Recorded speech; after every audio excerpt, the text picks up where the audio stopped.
Bark 2022 का physics का जो एग्ज़ाम है कल हो चुका है, ठीक है। और आप सब लोग ये कह रहे थे कि memory based question sir upload कर दीजिए, तो मैं उसी के लिए मेमोरी बेस्ड क्वेश्चन जितने भी मुझे मिले हैं, ठीक है।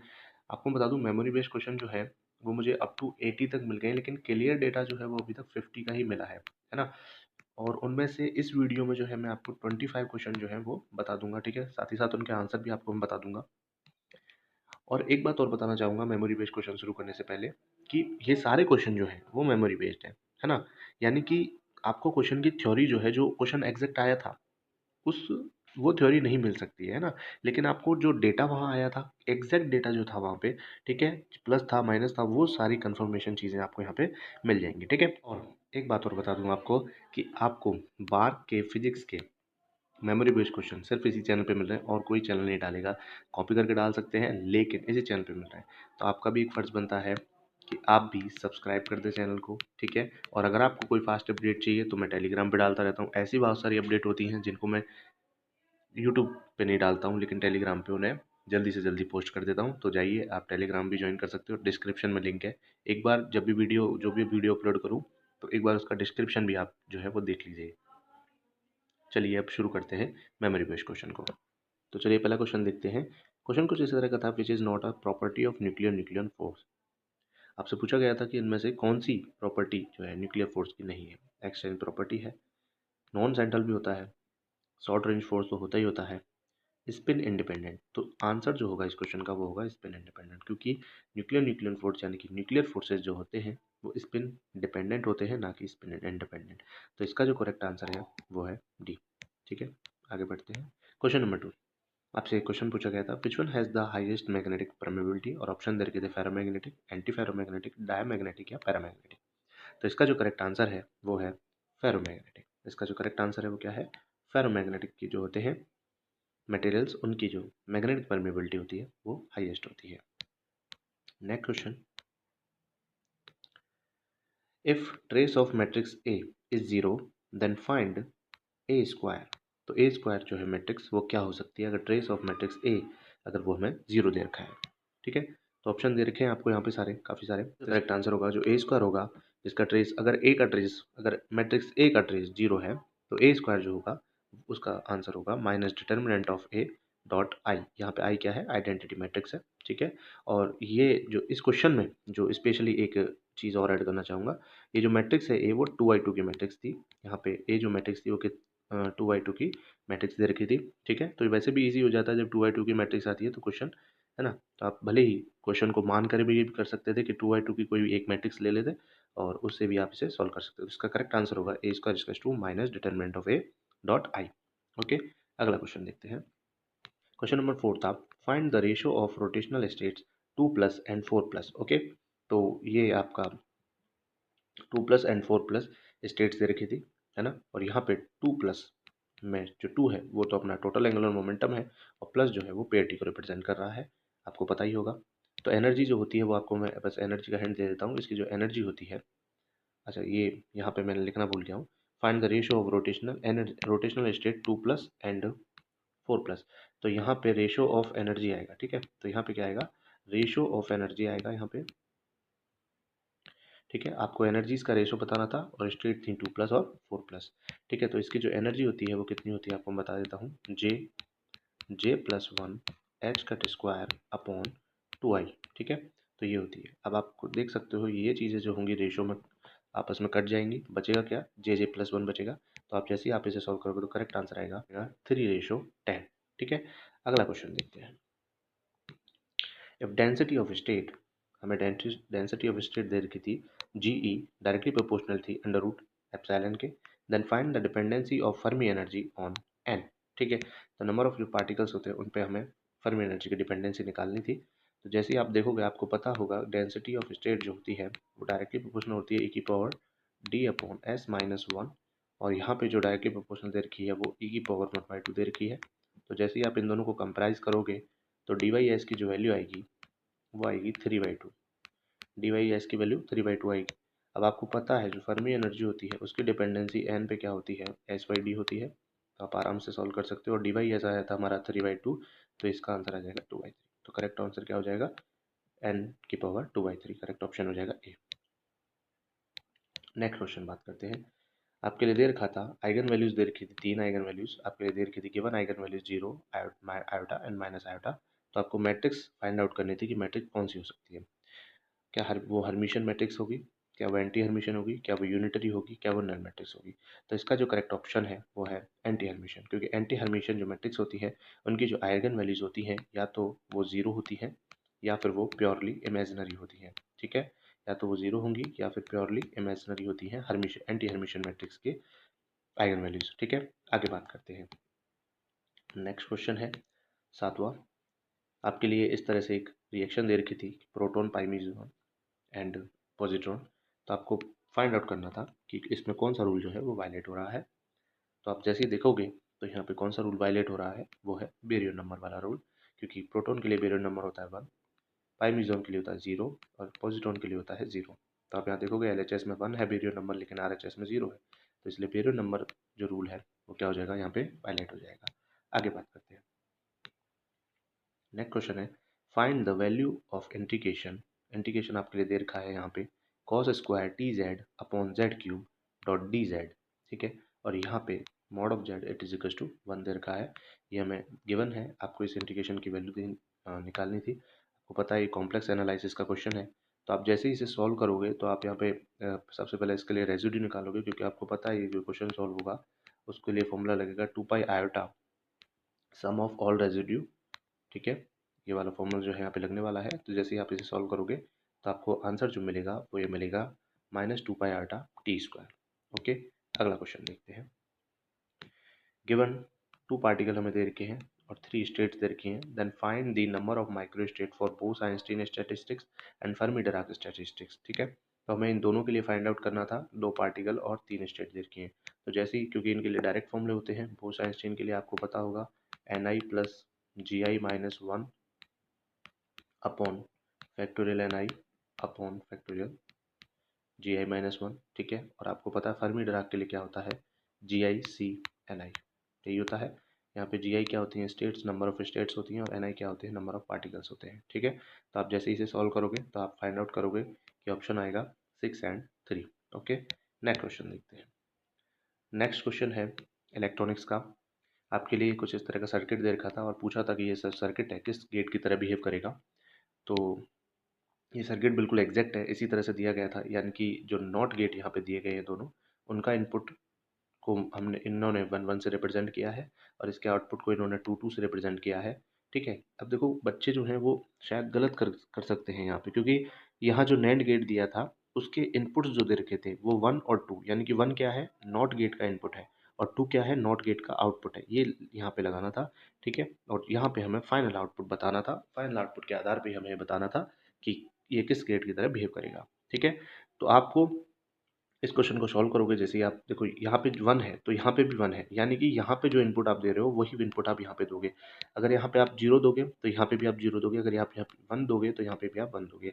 ठीक है, तो किसी भी कंडीशन में, ठीक है, जिस भी कंडीशन, मान लीजिए मैं यहाँ पे ए दे रहा हूँ तो मुझे यहाँ पे भी क्या देना पड़ेगा, ए देना पड़ेगा। और मैं यहाँ पे ए दूंगा तो यहाँ आउटपुट मुझे मिलेगा ए बार, और यहाँ पे भी आउटपुट मुझे मिलेगा ए बार। ठीक है, अब देखिए यहाँ पे हमें जो रखना है वो 1 रखना है, और जो हमने 1 रखना है यानी कि नॉट गेट का इनपुट रखना है। तो नॉट गेट का इनपुट क्या था, ए था, और यहाँ पे जो रखना है वो हमें क्या रखना है, नॉट गेट का आउटपुट रखना है। यानी कि ये क्या था, ये था हमारा, ये तो ए था, और ए जो सेकंड कंडीशन, सेकंड जो जो हमने माना दूसरा नंबर जो दिया है वो दिया है ए बार, जो इसका आउटपुट है, तो ए बार।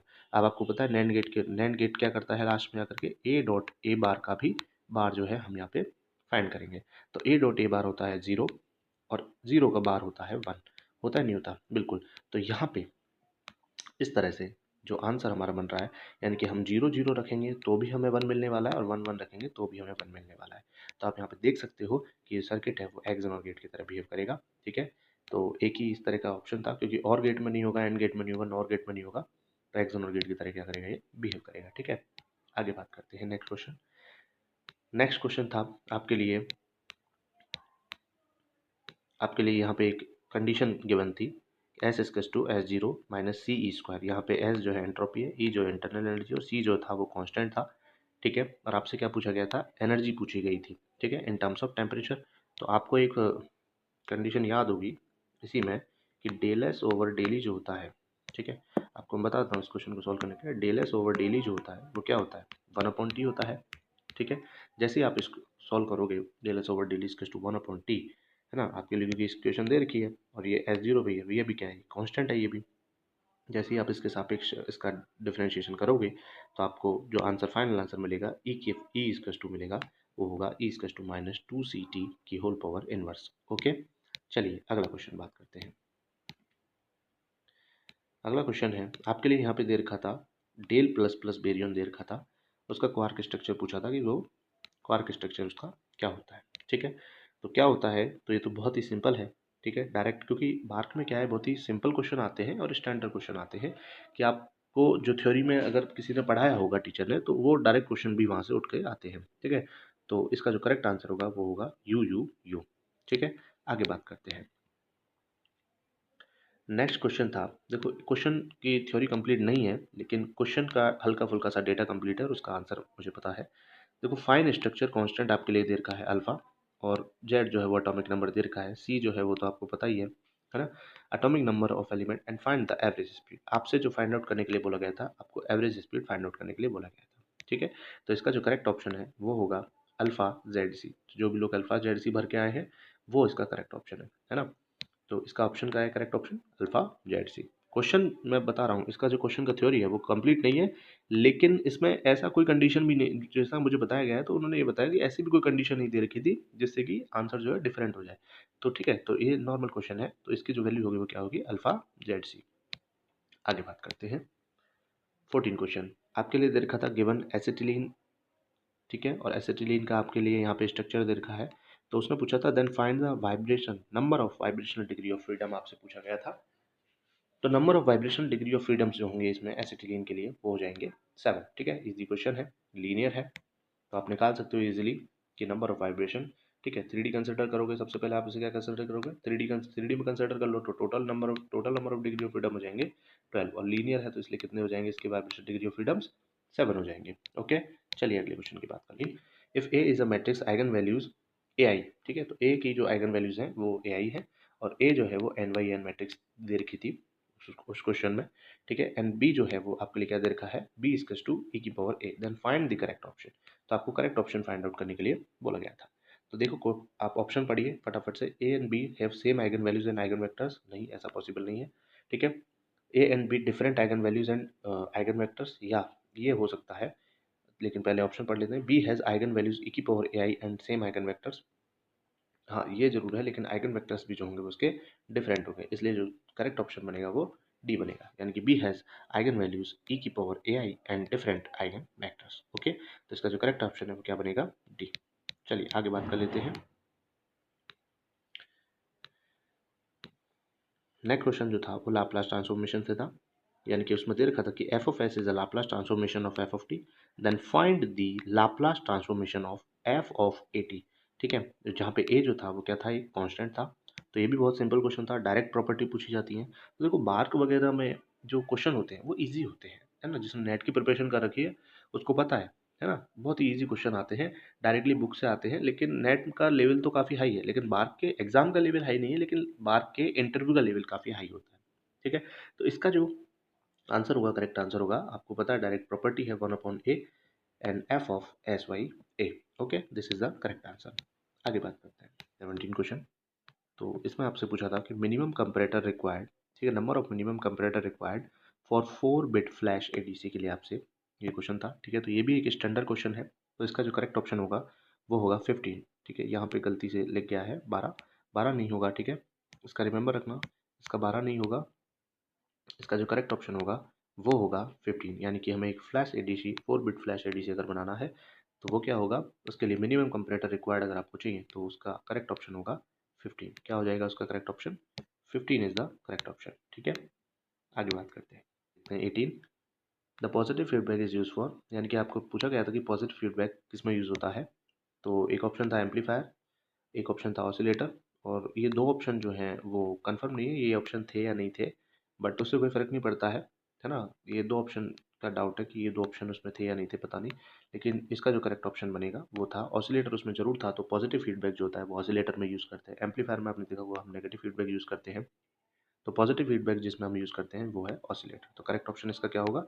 ऑसिलेटर होगा। ठीक है, इन दोनों ऑप्शन का पता नहीं इसमें इस क्वेश्चन में था या नहीं था वहाँ पे, लेकिन इसका जरूर कन्फर्म है कि इसका जो आंसर कन्फर्म है वो ऑसिलेटर ही होगा। आगे बात करते हैं नेक्स्ट क्वेश्चन। नेक्स्ट है आपसे शेल मॉडल वाला ये क्वेश्चन, आपने देखा होगा वहाँ पे कि there are maximum 12 nucleons then find the total number of total angular momentum and L, value of orbital angular momentum and value of total angular momentum आपसे पूछी गई थी। तो ये शेल मॉडल का क्वेश्चन है। ठीक है, आपको नंबर ऑफ न्यूक्लियस दे रखे हैं, कितने आप फिलअप करने हैं? आपको 12 फिलअप करने हैं। तो आप इजीली फिलअप करोगे तो एस पी डी एफ। ठीक है, तो इस तरह से आप उसे बना लीजिए। शेल मॉडल जो भी होता है आपको पता है, यहाँ पे होता है एस हाफ। ठीक है, यहाँ पे आप देखोगे तो यहाँ होता है P3/2 और ये होता है P1/2। और डी की बात करेंगे तो यहाँ होता है D5/2, यहाँ होता है D3/2। ठीक है, और बीच में आता है एस हाफ। ठीक है, तो शेल मॉडल आपने पढ़ लिया होगा, तो उसमें आपने देखा होगा इस तरह से। तो देखिए इसमें एस में कितने भर सकते हैं, मैं बता ही देता हूँ आपको। एस में कितने भर सकते हैं? इस वाले में दो, दो दो भर सकते हैं अपन। ठीक है, इसमें कितने भरेंगे? इसमें 4 भर सकते हैं, और इसमें 2 भर सकते हैं, और इसमें कितने भर सकते हैं? मैक्सिमम 6 भर सकते हैं। ठीक है, आप देखिए अब यहीं आपका कंप्लीट हो गया होगा। अब देखिए टोटल हमारे पास कितने न्यूक्लियन हम फिलअप कर सकते हैं? मैक्सिमम 12। तो अब देखिए 4 और 2 6 और 2 8, 8 और 6 14 हो गए, यानी कि 12वां न्यूक्लियन किस में आएगा? 5/2 में आएगा, D5/2 में। ठीक है, तो मैं इस टर्म को अलग से लिख ले रहा हूँ। ठीक है, तो जो भी शेल मॉडल पढ़े हुए हैं उनको पता है कि क्या चल रहा है यहाँ पे, लेकिन उनको कुछ समझ में नहीं आएगा जिन्होंने शेल मॉडल नहीं पढ़ा हुआ है या जिन्होंने शेल मॉडल के क्वेश्चन भी नहीं करे हैं। ठीक है, तो यहाँ पे 5/2 आ गया। ठीक है, तो क्या आ गया हमारे पास? D5/2 आ गया। तो आप यहाँ पे देख सकते हो जे की वैल्यू कितनी हो जाएगी? 5/2। और एल की वैल्यू कितनी हो जाएगी? तो डी से एल की वैल्यू कितनी होती है? 2। तो जो करेक्ट ऑप्शन यहाँ पे हमारे पास बनेगा इस क्वेश्चन में वो बनेगा J = 5/2 एंड L = 2। आगे बात करते हैं नेक्स्ट क्वेश्चन। अगला जो क्वेश्चन है हमारे पास बहुत ही सिंपल क्वेश्चन था, प्रोबेबिलिटी का क्वेश्चन था। ठीक है, आपके लिए यहाँ पे वेव फंक्शन दे रखा था 251 -352 and 653, then find the probability of finding the particle in φ2। यानी कि जो φ2 स्टेट है, इस φ2 स्टेट में आपको पार्टिकल के होने की प्रोबेबिलिटी आपको बतानी थी। इसलिए जब आप इसे सॉल्व कर लोगे, प्रोबेबिलिटी वगैरह निकालोगे, तो आपका जो करेक्ट ऑप्शन बनेगा वो 0.43 बनेगा। ओके, चलिए आगे देखते हैं। नेक्स्ट क्वेश्चन था डायमेंशन से था। ठीक है, आपके लिए वेव फंक्शन की जो डायमेंशन दे रखी है तो वो 3 डायमेंशन में दे रखा था। फिर आपसे क्या पूछा गया था? आपसे पूछा गया था find the dimension of h²/2m del 2 sin/del x²। तो आपको ये पता होगा ये जो वैल्यू, ये जो है, ये क्या है? ये काइनेटिक एनर्जी टर्म होती है हमारी। ठीक है, आपने पढ़ा होगा एच हैमिल्टन जब करते हैं तो -h²/2m। ठीक है, del 2/del x² plus v of x। तो यहाँ पे ये पोटेंशियल एनर्जी होती है, और ये वाली जो टर्म होती है वो कौन सी होती है? काइनेटिक एनर्जी टर्म होती है। ठीक है, तो बस काइनेटिक एनर्जी टर्म है, तो इस वजह से क्या होगा? इसकी डायमेंशन कितनी हो जाएगी? ml/t-2। आगे बात करते हैं next question. In the reaction, आपके लिए क्वेश्चन था यहाँ पे न्यूक्लियर फिजिक्स का। In the reaction of 10b, boron है ये, विद अल्फा पार्टिकल के साथ में, वन प्रोडक्ट, रिएक्शन प्रोडक्ट जो है वो 12c कार्बन निकलता है। Then find the another product. ठीक है, यानी कि मैं आपको समझा दूं 10b प्लस 2He4। ओके, और आपको यहाँ पे ये दे रखा था 12c6, और आपको पता है बोरोन का एटॉमिक नंबर 5 होता है, तो 5b10 प्लस 2He4 12c। तो यहाँ पे आपको बताना था कि जो दूसरा प्रोडक्ट है वो क्या होगा, तो वो प्रोडक्ट होगा 1H2। ठीक है, देख लो LHS और RHS अब सेटिस्फाई हो जाएंगे, तो 1H2 और 1H2 क्या बोलते हैं? ड्यूट्रॉन। ठीक है, तो यहाँ इसका जो करेक्ट ऑप्शन होगा वो क्या हो जाएगा? ड्यूट्रॉन। अगला क्वेश्चन देखते हैं 23। What is the value of characteristic impedance of free space? ठीक है, तो फ्री स्पेस में कैरेक्टरिस्टिक इंपीडेंस की जो वैल्यू होती है वो क्या होती है? वो पूछी गई थी, है ना। और क्या होती है उसकी वैल्यू? 120 पाई होती है, नहीं होती? 120 पाई ओम, है ना। और 120 पाई जैसे ही आप इसे सॉल्व करोगे तो वो कितनी हो जाएगी? 377 ओम। ठीक है, किसी ने 120 पाई ओम करके याद कर रखा है, तो किसी ने 377 करके याद कर रखा है। ठीक है, तो मतलब इसका जो करेक्ट ऑप्शन होगा वो हो जाएगा डी, 377 ओम। ओके, अगला क्वेश्चन देखते हैं 24। What is the value of Fermi distribution at finite temperature and E is to EF? ठीक है, तो फर्मी डिस्ट्रीब्यूशन फंक्शन को जैसे ही आप फाइनाइट टेम्परेचर और E बराबर EF जब वैल्यू होती है, फर्मी एनर्जी होती है, तब उसकी जो वैल्यू होती है फर्मी डिस्ट्रीब्यूशन फंक्शन की, तो वो होती है 1/2। 1/2 का मतलब कितना होता है? 0.5। तो यानी कि इसका जो करेक्ट ऑप्शन होगा वो हो जाएगा 0.5। चलिए अगला क्वेश्चन देखते हैं। 25 नंबर का जो क्वेश्चन है वो CSI दिसंबर 2011 में भी आ चुका है। ठीक है, और एग्जैक्टली जो था क्वेश्चन रिपीट हुआ है। ठीक है, इसी क्वेश्चन को पूछ लिया गया है। ये क्वेश्चन एक बार और शायद गेट में भी शायद रिपीट हुआ है, लेकिन इस बार जो है वो बार 2022 में रिपीट हुआ है।